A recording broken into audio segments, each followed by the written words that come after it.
How's it going, guys? I'm Josh. And you look like a sailor. Shut your mouth. And this is Crosstalk. Yeah. Do you want a popsicle?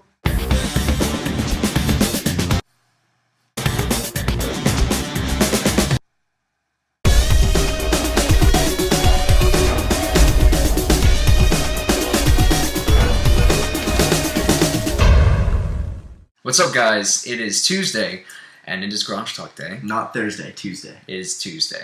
So as I usually do, perusing automotive websites, as you know, He's a big automotive fan. Huge car enthusiast. Mm-hmm. I came across this story, which is the DeLorean, which is the car from Back to the Future, is actually coming back for 2013, and it's going to be an electric car.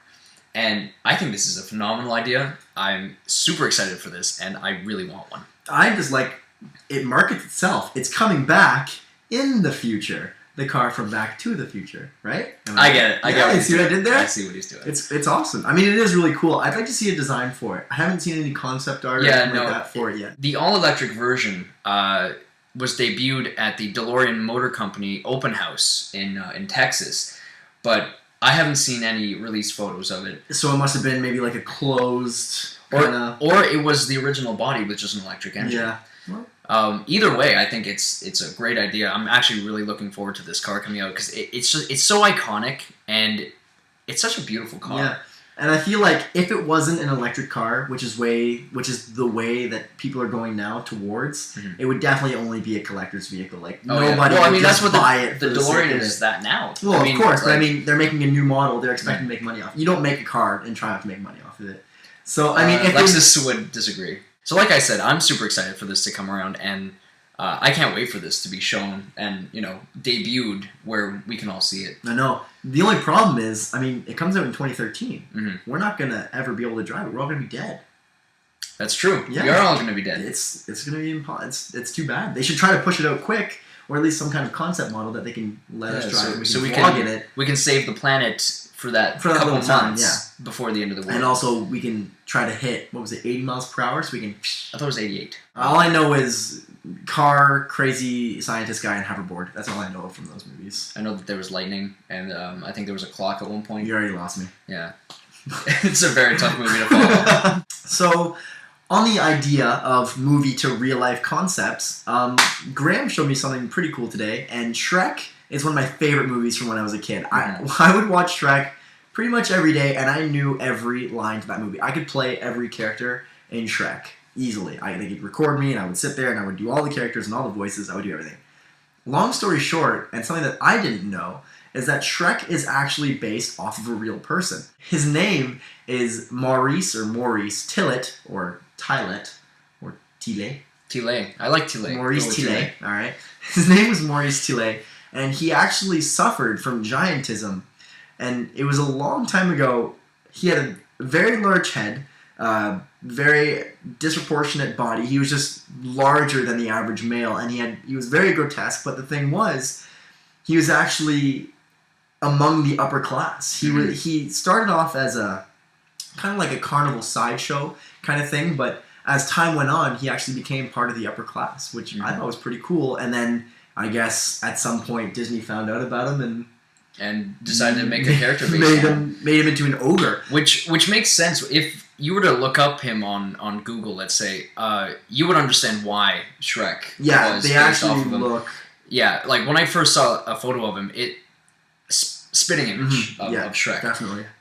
It makes total sense why they decided to use him. But like you said, he was part of the upper class. He was actually a very artistic person, very intelligent. Yeah, definitely. He knew 14 languages, and he was a poet and a writer. It just... And usually with giantism, it deteriorates the mind and the body quickly. Mm-hmm. But with him, he had a very sound mind, and that was really cool. He was a very unique person, and it was kind of cool for them to base the character for Shrek, who's... I don't know, he's not really an idiot. He's just kind of like a unblossomed flower in the movie. So it was pretty cool. I mean, it's definitely not something to be, ashamed of to have Shrek based off you. I mean, maybe, I don't know how I would take it having an ogre based off my character, but I don't know. It's pretty cool. Yeah. The last thing that we wanted to talk about today, and something that I found very interesting, but very... We're gonna get a little creepy on it. We're gonna get a little creepy. It's let's say you go to France. Okay. We're going to France. We're going to France. And you decide that, just for gigs, you want to go through the process of what it would be like to be kidnapped. You want to relive Taken, basically. Yeah. So you want to be in Taken.